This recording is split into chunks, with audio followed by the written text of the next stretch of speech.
गुलाब सिंह हुआ गिरफ्तार, ऐसा लगाया सूरज को गले कहानी। अब वो मोड़ पर आ चुका है जिसे दर्शक काफ़ी ज़्यादा बेसब्री से इंतज़ार कर रहे थे। जी हाँ दोस्तों, ईशा को सब कुछ पता चल जाता है कि कैसे उसके बाप गुलाब सिंह ने अपने ही दामाद सूरज को फंसा दिया, वो भी अपने ही पत्नी के खून में।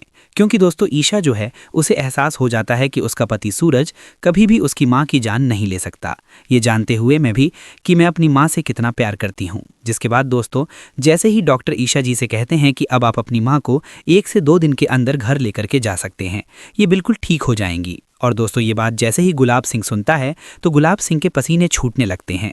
क्योंकि दोस्तों अगर ईशा जी की मां बच गईं तो गुलाब सिंह का भांडा फूट जाएगा और ये भी पता चल जाएगा कि सूरज के हाथ से आज तक ईशा जी के मां को गुलाब सिंह ने ही किडनैप करवा कर रखा था, ये कह करके कि ये औरत हमारी संपत्ति को हड़पना चाहती है। और गुलाब सिंह के कहने पर ही सूरज ने ईशा जी की मां को किडनैप करके रखा था। और उस दिन सूरज के हाथों से गोली नहीं चली थी, बल्कि गुलाब सिंह के आदमी ने ईशा जी के मां पर गोली चलाया था। क्योंकि दोस्तों सूरज ये बात जान चुका था कि उसने गोली नहीं चलाया है और जब ईशा जी के मां सही हो जाएंगी तो सूरज को ऐसे भी छोड़ दिया जाएगा और सूरज को पूरी सच्चाई पता है कि गुलाब सिंह ने क्या किया है। जिसके बाद गुलाब सिंह काफ़ी ज़्यादा घबरा जाएगा और ईशा जी की मां की जान लेने की वहां पर कोशिश करेगा।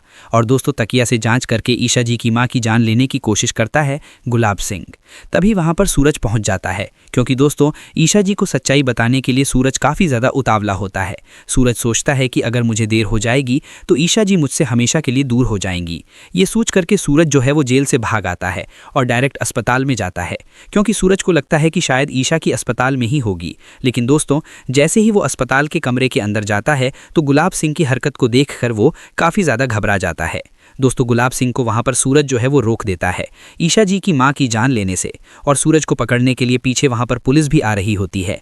तभी पुलिस भी अंदर आ जाती है और पुलिस भी खुद अपनी आंखों से गुलाब सिंह को ईशा जी की मां की हत्या की साजिश करते देख लेती है। जिसके बाद गुलाब सिंह गिरफ्तार हो जाएगा और गुलाब सिंह के घटिया खेल सभी के सामने आ जाएगा और ईशा जो है वो सूरज को गले लगा लेगी। लेकिन मेरे प्यारे दोस्तों ये सब इतना आसान नहीं होता है। सूरज और ईशा जी को काफ़ी ज़्यादा कठिनाइयों का सामना करना पड़ेगा, लेकिन गुलाब सिंह को उसके किए की सज़ा मिल करके रहेगा। तो चलिए दोस्तों जानते हैं आगे की कहानी, इसके बाद क्या हुआ और सूरज ने ऐसा किया कैसे। पुलिस हवालात के उस घुटन भरे अंधेरे कमरे में आज फिर एक चीख गूंज रही थी। सूरज को हथकड़ी लगाए खड़ा किया गया था और उस पर सख्ती की जा रही थी, क्योंकि उसने जेल से निकलने की कोशिश की थी। मगर उसके लिए ये भागना गुनाह नहीं, मजबूरी था। उसे अपनी पत्नी ईशा तक सच पहुंचाना था, वरना हमेशा के लिए वो कातिल ठहरा दिया जाता।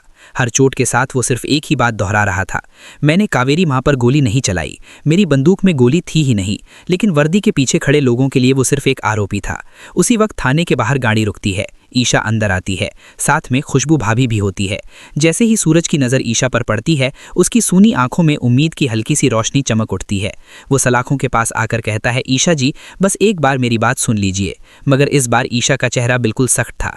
उसने ठंडे स्वर में कहा, मैं तुम्हारी सफाई सुनने नहीं आई हूँ, मैं ये रिश्ता ख़त्म करने आई हूँ। ये सुनते ही सूरज के भीतर जैसे सब कुछ टूट गया। ईशा अपने गले का मंगलसूत्र उतारने लगती है। तभी सूरज कांपती आवाज़ में कहता है, हमारे रिश्ते की कसम, एक मौका दे दो। मैं गलत हो सकता हूं पर कातिल नहीं। उसकी आंखों से आंसू बह रहे थे, लेकिन उनमें झूठ नहीं था। वो 48 घंटे मांगता है, सिर्फ 48 घंटे, खुद को निर्दोष साबित करने के लिए। ईशा मुड़ जाती है पर उसके कदम भारी हो जाते हैं।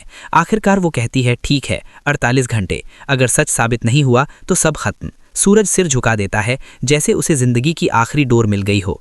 थाने से निकलते ही ईशा सीधे अस्पताल पहुंचती है, जहां उसकी मां कावेरी जिंदगी और मौत के बीच जूझ रही थी।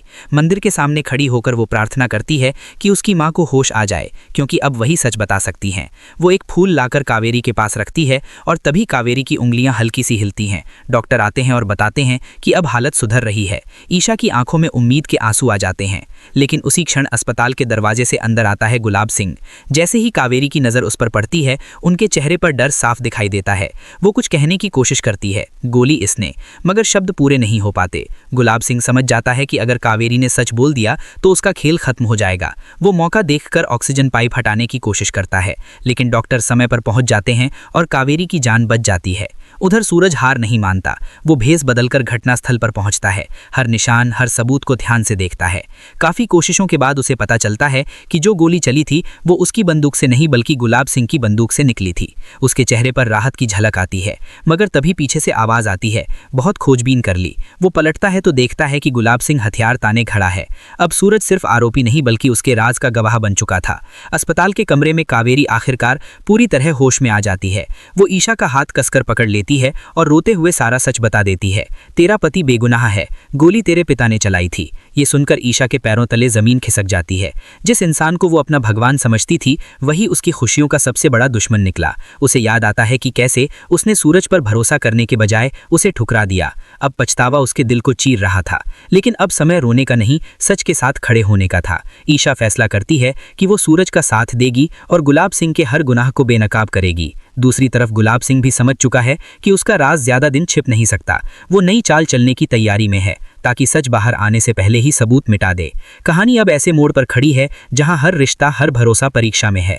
क्या ईशा और सूरज फिर से एक हो पाएंगे? क्या गुलाब सिंह अपने पापों से बच पाएगा या कानून के शिकंजे में फंस जाएगा? और क्या सूरज का आईएएस बनने का सपना सच होगा या ये साजिश उसकी जिंदगी की दिशा बदल देगी? सच सामने आने वाला है, और जब सच देर से आता है तो उसका असर और भी गहरा होता है। अब फैसला ईशा के हाथ में है, खून के रिश्ते का साथ दे या सच्चाई का। तो दोस्तों, मुझे उम्मीद है कि आपको ये वीडियो काफ़ी ज़्यादा पसंद आया होगा। अगर वीडियो पसंद आया होगा तो आप हमारे चैनल लाइव को सब्सक्राइब कर लीजिए।